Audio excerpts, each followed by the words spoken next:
and actually, on your State Board of Accounts audits, you've already gone through this process. This is a little redundant.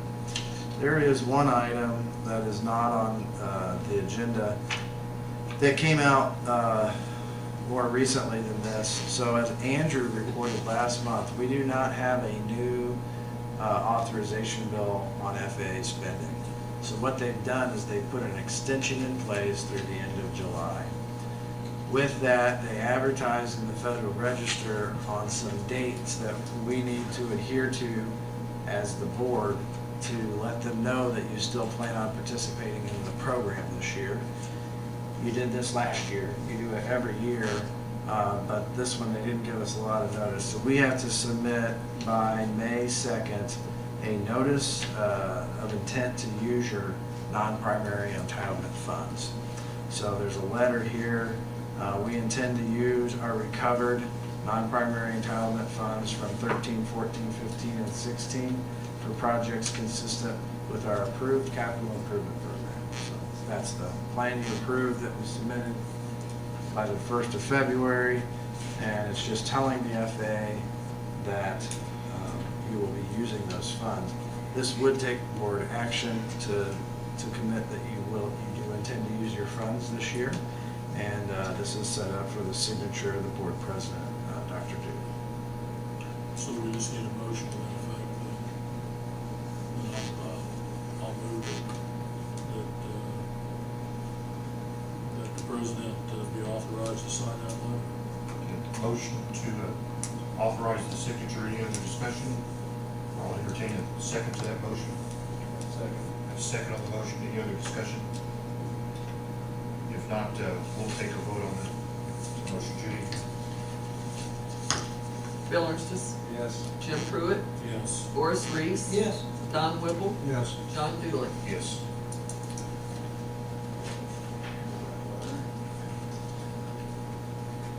And a follow-up item from the last meeting that you heard in the meeting reports was the follow-up on Dave O'Mara's repair proposal on the apron project. So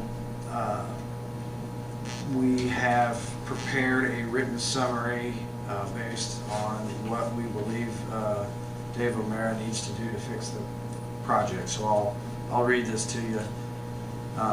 And this is, the above project was walked on March 15th as part of a warranty inspection on the project. Coarse aggregate pop-outs on the bituminous asphalt placed as part of this project were noted in numerous areas across the project. As part of the warranty on this project, the entire area of bituminous asphalt placed on the project is to be sealed with coal tar-based sealant or approved equal in the fall of 2016. Restriping of the pavement will also be required. All work is to be completed no later than October 15, 2016. All work is to be coordinated with the airport, and all work is at the cost of the contractor. And then we're asking the contractor to please sign below confirming your concurrence. So this is what we intend to send to the contractor to wrap that project up. The only thing I would add here on the clarification, yes, sir. I suggested last time that we get some kind of a guarantee on that.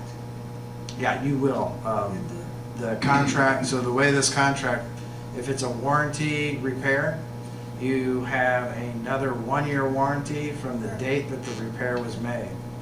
So if they come out in October of, if they come out October 10th, 5 days before the due date, and repair it, then of 16, you'll have till October 10th of 2017 is what the I warranty. believe in holding people's feet to the fire.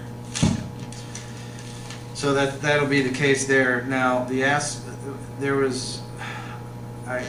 Andrew came back and said there seemed to be some questions on exactly what type of sealer that we were recommending. And in this case, there's basically two choices. There's an asphalt emulsion sealer and a coal tar sealer. An asphalt emulsion uses the same type of bitumen that's in the asphalt now, and it soaks down in there.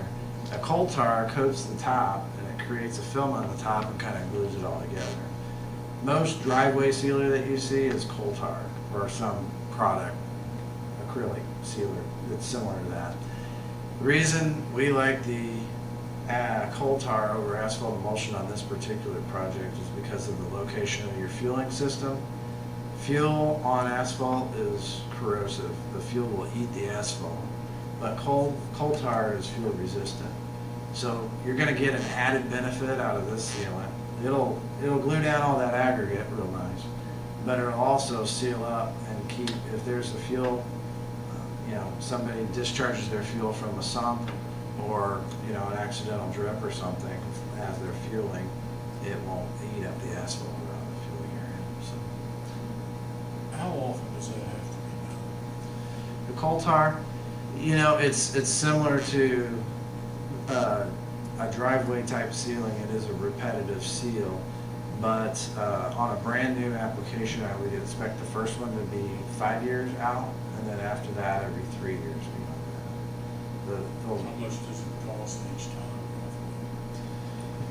Uh, 'Cause I'm just thinking this, because in the future, we're gonna wind up having to pay for this to be resealed. Right. That's a good question. I'm not sure how much it will cost 5 years from now. Today, it's ranging, it just depends on the quantity, but for this quantity, I would guess it'd be between 50 cents and 75 cents a square foot. So it'd be, Quite yeah. And, you'll just have to see how, in 5 years, how it looks. The state of Kentucky, coal tar seals all of their runways, and they do it every 10 years. They just stretch it out. So it really depends on the use and the wear, how much fuel's on it.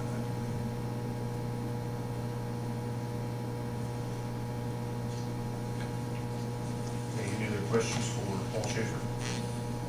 Just a general announcement, the next AAI meeting is July 21st. It will be in Fort Wayne, Indiana.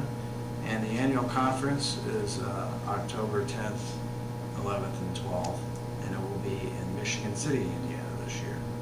And there is a lot of educational opportunities there if anybody's interested. Some, laws, education training, new board member training, those sorts of things. Thank you for your time. All right, thank you, Paul. Moves us down to the bills. And you have those before you. We've got a limited number of bills this month. You had them emailed, those were emailed to you. I got them in the email. They were emailed to us by the city clerk treasurer. No? Mine didn't go through. I don't think I got anything. I got mine. Okay, do you have the bills in front of you right now? There's 5 bills. One is the Indiana Department of Revenue for $58 and change. It's for the fuel sales tax. Got the electric bill, the 2 electric bills for $321. Mary Bennett, we're renting her no crop zone on the south side of the runway for $400 for the year.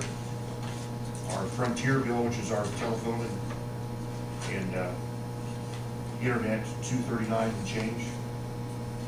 And then, of course, our gold service agreement for that QT pod for the fuel system, that's $995. So the bill's total for $2,013.71. Are you guys not getting your emails for the I got Stacy part Martin? of the stuff, but I didn't get that.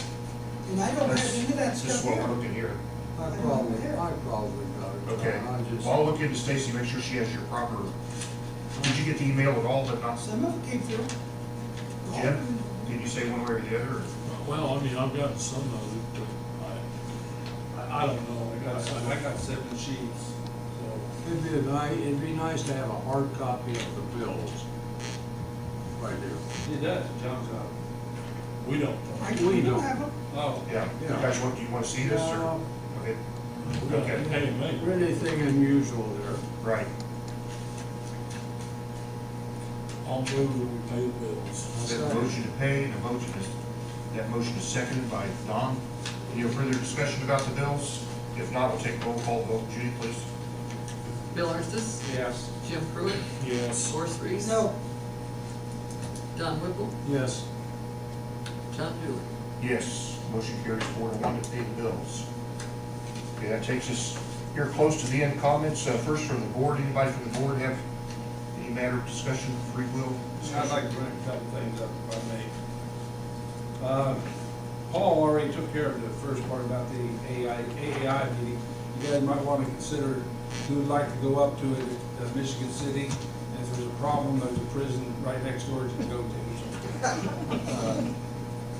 And then also, I've had on this list that I sent out, and I don't know if you got it or not.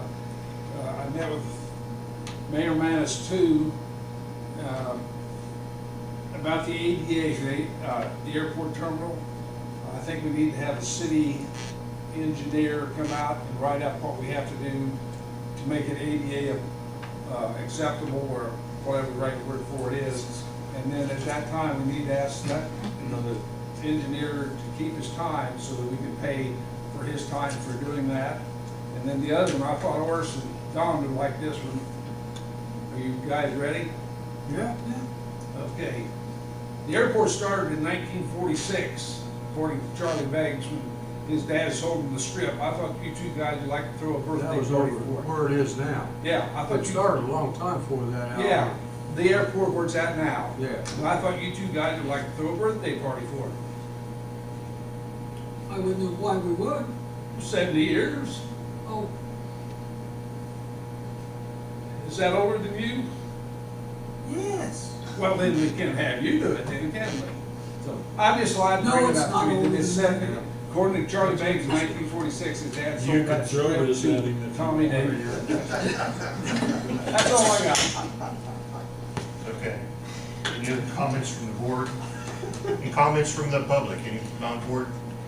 I would just Yes. like to ask a couple questions if I could, primarily, they're for Mr. Schaefer. The status of the environmental assessment, is that the draft of that environmental assessment? Okay, and the FAA, they have a 3-year requirement of approval on the draft environmental assessment. And I know you've done some updating of that. Is there going to be a public hearing since that's been updated and since it's gone past that 3-year FAA? Yeah, so the 3-year period is from, it's not from the draft that you're thinking of. It is from the draft when it goes to the Federal Register. Then they have 3 years. If the project isn't built within 3 years of the approved draft that goes to the Federal Register, then you have to start over on the environmental piece. Now, that is contrary to what the attorney that we consult has told us. So, you know, I would like for you to check that with Mr.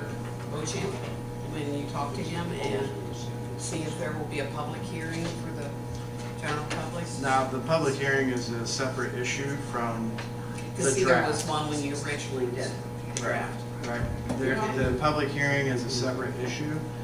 So for each environmental process, there is a requirement in this particular case to have one public hearing. We've done that. The question of the day will be if there were any substantive changes to the document, which there hasn't been. Most of the changes are all text-based. There's none of the scope or any grading limits or any of that have changed. So we don't know, to be honest with you. It's an FAA call on whether they'll have a public hearing. I'm pretty confident, just my opinion, I can't speak for the FAA. My opinion would be there's more than likely an opportunity for the public input. I don't know that it'll be a full-blown hearing. I just don't know at this time. That's why I was bringing it now, because I thought. It's not my decision. Well, I heard you say, though, that Mr. Bochamp, you would be talking to him. Yep. And so that's something that I know that you can check, and I would appreciate that. Yeah, Thank you. yeah, we're just trying to get a document out of them right now. The hearing's the next step. Okay, any other comments from the public? If not,